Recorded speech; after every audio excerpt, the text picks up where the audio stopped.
Desde Demócrito hasta la actualidad han pasado unos 2400 años. Él fue el primer griego, un filósofo griego, en el cual planteó la idea del átomo, el atomismo, y esto ha ido evolucionando esta idea hasta la actualidad, en el cual tenemos el modelo estándar de la física de partículas, que sería el modelo más completo en cuanto a las predicciones y qué es lo que existe dentro del mundo atómico.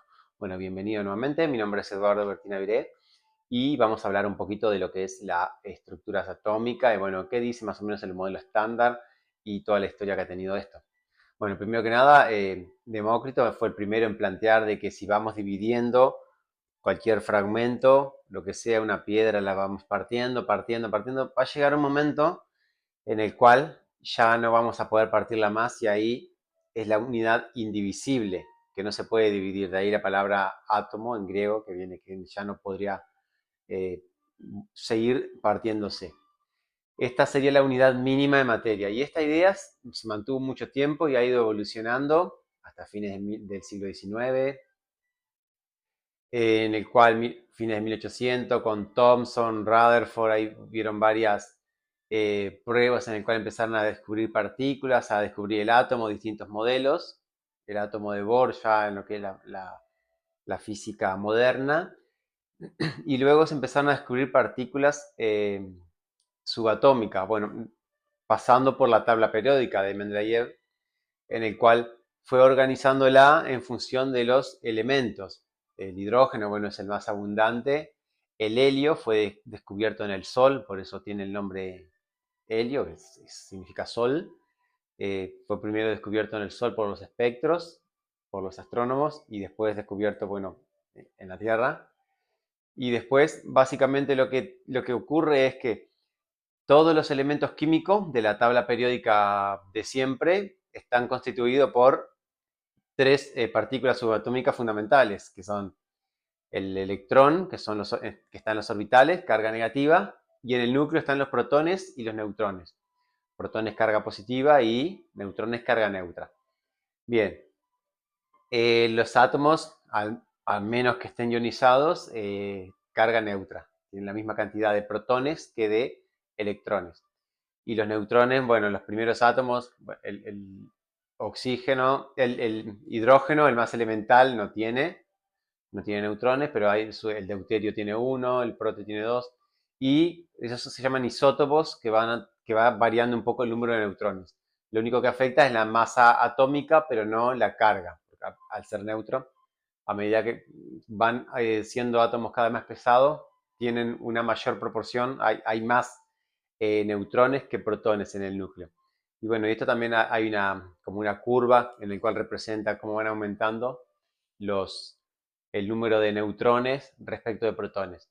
Y bueno, básicamente tienen la misma masa y los electrones 1800 veces menos. Bueno, ahora, estas partículas están formadas por partículas subatómicas. Se han descubierto los quarks. Los quarks, bueno, los primeros que se descubrieron, quark up y down, arriba y abajo, en inglés, en el cual estos tienen cargas. El quark up tiene carga positiva, más 2 tercios, y el quark down tiene menos 1 tercio. Entonces, el protón está constituido por dos quark up, 2 tercios, más 2 tercios serían 4 tercios, pero como tiene un down de menos 1 tercio, queda con carga más 1, la carga eléctrica. Y los neutrones está constituido por un quark up más 2 tercios y dos quark down de menos 2 tercios, de menos 1 tercio, entonces termina con dos de estos, termina quedando neutra. Estos están confinados dentro de el protón. Ahora, en la naturaleza no se han descubierto nunca por separado. Siempre están los quarks o formando protones o formando neutrones, pero nunca se ha visto solos. Ahora, la tabla periódica sería del siglo XXI, es esto que se llama modelo estándar. Esta nueva tabla sería en el cual hay varias familias de partículas aquí adentro. Tenemos estos quarks, en el cual el down y el up, o arriba y abajo, serían los más livianos, si se quiere. Pero después se fue descubriendo una segunda generación y una tercera generación que tienen las mismas propiedades, pero serían como los hermanos mayores o los hermanos pesados porque tiene mucho más masa. Lo mismo con el electrón. El electrón, por lo pronto, se ha demostrado que no es una partícula que está constituida por partículas internas. O sea, es una única pieza, básicamente, a lo que quiero llegar. Y el electrón tiene sus hermanos mayores, que sería el muón y el tau, estos hermanos de segunda y tercera generación. Lo mismo, el muón tiene todas las mismas propiedades, pero unas 200 veces más masa que el electrón. Y el tau tendría más de 3000 veces, algo así como 3500 veces más la masa del electrón. Lo mismo ocurre con los quarks. Los quarks tienen más masa, la segunda generación más masa y la tercera mucho más masiva. Entonces, acá tenemos estas dos especies de partículas que sean los quarks y los leptones, en el cual están electrones, muón y tau, y sus correspondientes neutrinos, neutrino electrónico, neutrino muónico y neutrino tauónico. Los neutrinos son partículas muy poca masivas, no tienen carga, prácticamente no interactúan con nada, entonces por eso es muy difícil de buscarla. La mayoría, o sea, prácticamente todas las partículas, toda la materia que tenemos está constituida básicamente, por lo menos lo que se puede ver de estrellas, todo galaxia, el planeta, nosotros, por el quark down y up y por el electrón. Solo estas tres partículas formarían básicamente toda la materia que conocemos. ¿Por qué están estas segundas generaciones y terceras generaciones más masivas? Bueno, no se sabe muy bien por qué. Por lo pronto no habría partículas al estilo de un átomo, neutrones, protones, pero con partículas muy pesadas, por lo menos de forma estable. No hay en la naturaleza, son solamente protones, neutrones bueno, y los electrones, que ya son los leptones. Y no está muy claro cuál es el motivo. Ahora, estas partículas, básicamente todo lo que es la materia que conocemos, y están mediadas por sus interacciones. Y acá tenemos los bosones, que tenemos bueno, el fotón, el gluón, que es lo que interactúa con el fotón para la interacción electromagnética, el gluón para las partículas subatómicas, los quarks, y después los bosones W y Z, tenemos el W más y menos, para las fuerzas débiles. Y el ya conocido bosón de Higgs, que es el que le estaría dando masa a todas las partículas. Este bosón ha sido fundamental, por eso tanto tiempo, tanto se ha invertido en el LHC, en el colisionador de hadrones, para lograr descubrirlo, porque en definitiva, al poder descubrir esto, estaría dándole esta consistencia del modelo estándar, que es como el modelo más preciso y más bien fundamentado de toda la física, y nos estaría explicando toda la composición de todo el universo y toda la materia que conocemos, por lo menos lo que es materia bariónica. Este modelo lo explica muy bien y es muy preciso. Ahora, hay algunas particularidades. Bueno, ¿cómo se puede demostrar? Se ha demostrado de que el electrón es una pieza única, porque es muy simétrico, es una esfera perfecta. No pensándolo como una canica, como una bola de billar, en el cual es una pelotita sólida, sino en todas las colisiones que se puedan hacer en un laboratorio, no hay ninguna preferencia en cuanto a la rotación de que puede impactar en cualquier sentido, que siempre los resultados que van a tener es que es totalmente simétrico. Ahora, esta simetría no se producía con los protones y los neutrones, y ahí un poco se pudo deducir de que, bueno, habían partículas internas o partículas subatómicas, que serían los quarks, y que no tienen la misma masa, un quark down que un quark up, y hay dos de uno, una de otro. Entonces, esta forma de ver que no había como una especie de simetría fue lo que llevó a analizar el interior de estas partículas y, bueno, ver de que están constituidas por esta materia, por estas partículas más pequeñas. Ahora, en la naturaleza no se encuentran libres, solos. Eh, ¿Por qué o qué otro tipo de partículas pueden formar? Bueno, además de los bariones, que son los que tienen tres quarks, están los mesones que tienen dos, se han descubierto algunos con otras cantidades, pero bueno, en la naturaleza no se encuentran, sí se encuentran en los colisionadores, uno con 5 quarks se logró observar, pero estas partículas no son estables, duran fracciones de segundo y, bueno, más allá de seguir como englobando y agrandando todo el tipo de partículas que aparecen, al punto de analizarlas como partículas observables, no tienen mucha validez en el sentido de que, bueno, en la naturaleza no se encuentran. Así que si queremos hacer observación, más que nada pensando en el universo, en su totalidad, no tenemos partículas de este estilo en la naturaleza, por ahí para detectarlas con un detector o con un telescopio.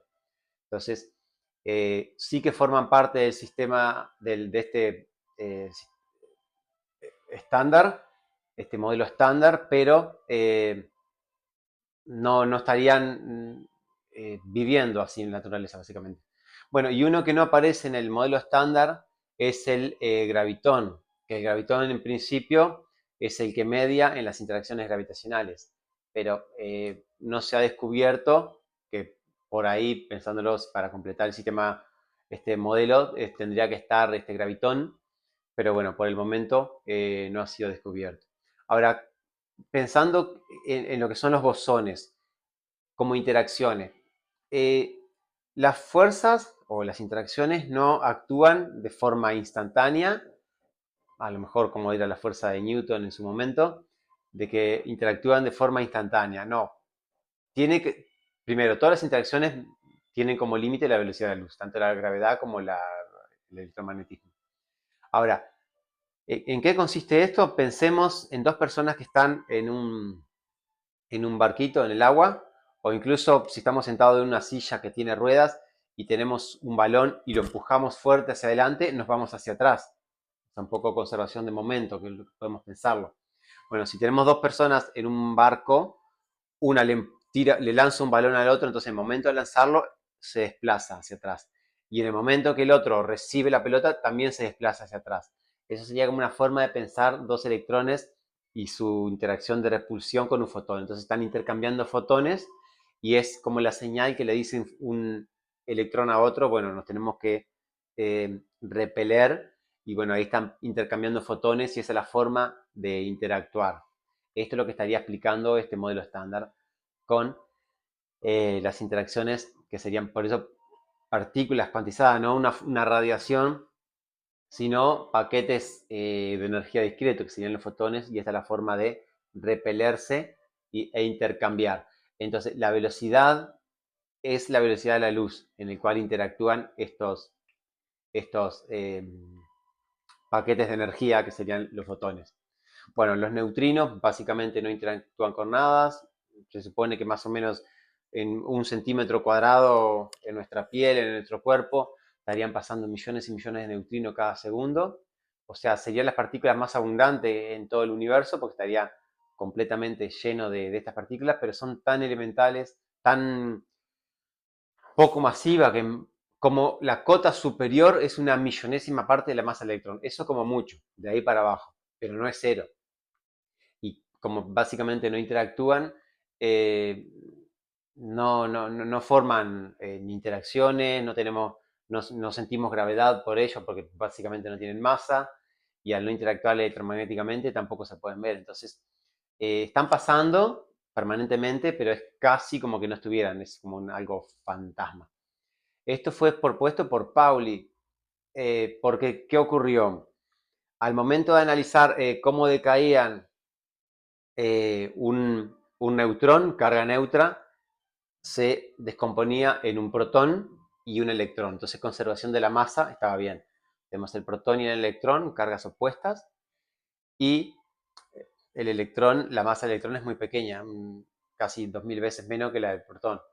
Entonces, ¿qué ocurría? En esta interacción, decaían en esta descomposición, faltaba un poquito de masa. Entonces, ahí propusieron, bueno, hasta Neil Bohr pensó de que, bueno, a lo mejor no se podría conservar a nivel atómico la masa, la energía.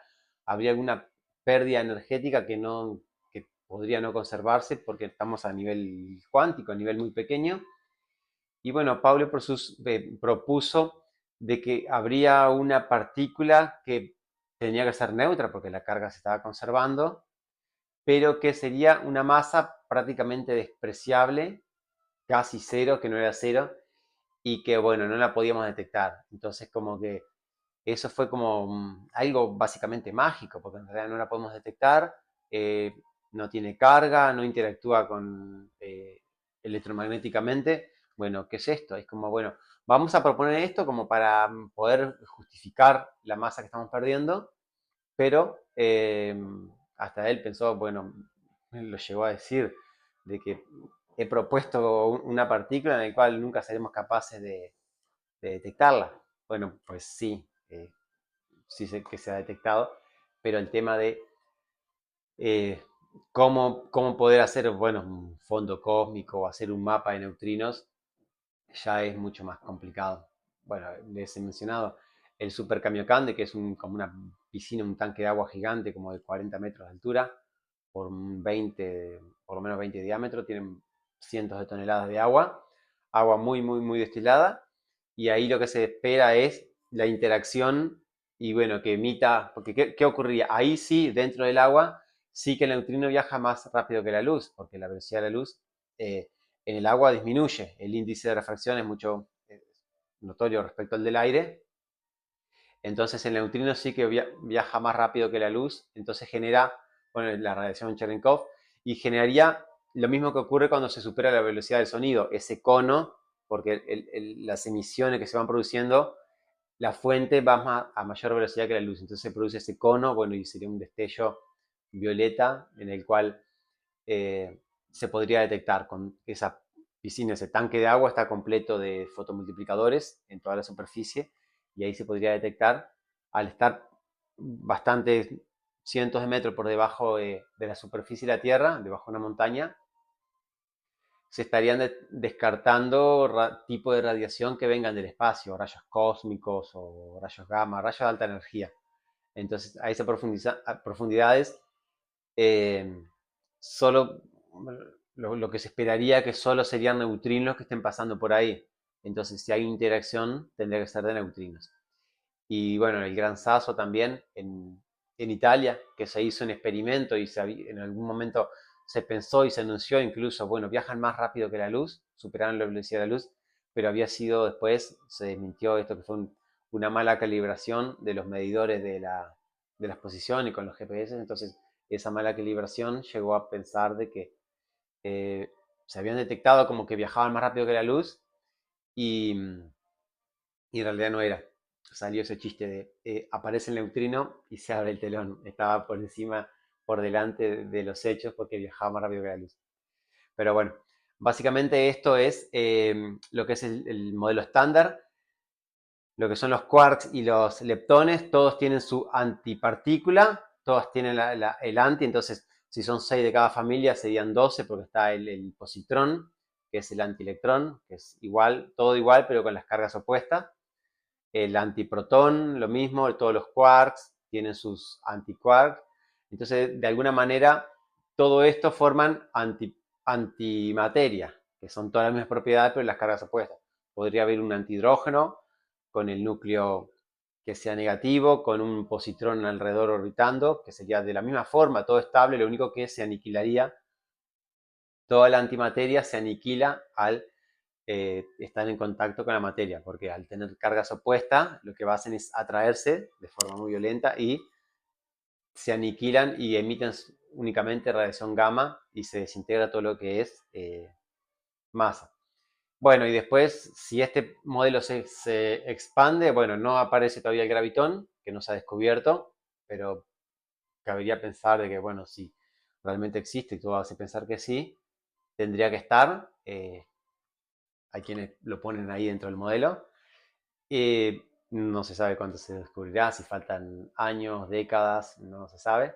Y después lo mismo que ya comenté, el tema de la materia oscura, bueno, si hay un complemento de este modelo estándar en el cual aparezca todo lo que es materia oscura, y bueno, las interacciones o los decaimientos de esta materia oscura, o estas WIMPs, sí que generarían partículas del modelo estándar. Entonces, toda esta parte, bueno, serán futuras investigaciones, que lo mismo, no se sabe si van a ser en esta década, en este siglo, pero por ahí todo hace pensar de que hay otras partículas y bueno, lo mismo con las generaciones, primera generación, segunda, tercera. ¿Habrá una cuarta mucho más masiva? Pues no se sabe, a lo mejor sí, a lo mejor solo falta tecnología, detectores como el LHC, pero mucho más grande aún para poder detectar partículas más masivas. Pero bueno, en definitiva, si viven en fracciones de segundos tan cortas, tan pequeñas, a lo mejor no tiene mucho sentido, eh, no sé si tiene un sentido físico estar creando el o no, o para completar el modelo, pero bueno. Bueno, básicamente es esto lo que es el modelo estándar, así que sin más, nos vemos mañana en el siguiente video. Muchas gracias por mirarlo y no te olvides de activar la campanita eh, para que te lleguen las notificaciones. Y bueno, gracias por mirarlo. Adiós.